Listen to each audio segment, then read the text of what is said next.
Men have used this Bible verse to try to lord over their wives, and you got to obey me. See, boom, boom, boom, boom, boom. But what did Jesus do for the church? He gave up all of his rights. He laid them all down. He was in heaven, enjoying the angels worshiping him all day and all night, and he becomes a human baby in a poor family. And he lives, and when the soldiers are beating him, they're smacking him in the backside of the head, and they're saying, "Prophesy, Son of God, who hit you?"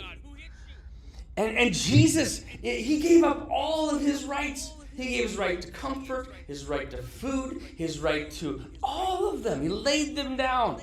Husbands, love your wives like Christ loved the church. We're like, well, yeah, Christ died for the church. Yes, he did. But he gave up all of his rights even before then.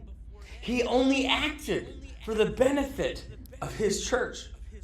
And so anytime in marriage, I think marriage is where the Lord sanctifies us the most. Is that true in your world? If there's one person in the world that can make you feel super good or super bad in just a second, at least that's what I do to Ingrid these days. It's way up or way down, and nobody has that kind of control in our lives.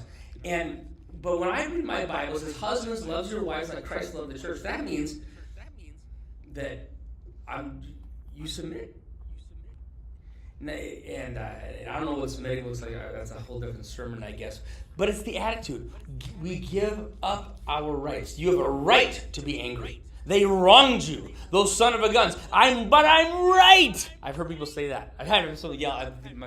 They yelled it at me. But I'm right. Yeah, but it doesn't matter.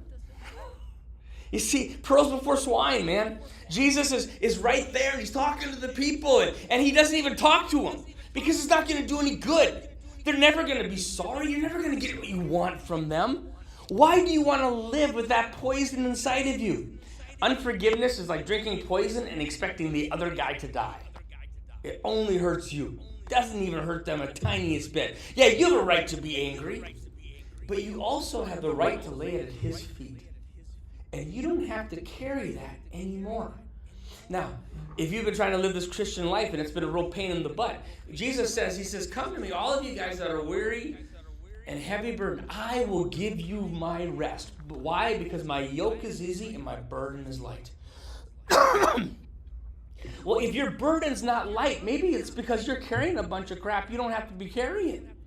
If your burden isn't light, maybe you're carrying some ick inside that he's been wanting to take from you. But you have a right to your pain. You have a right to your anger. You have a right to your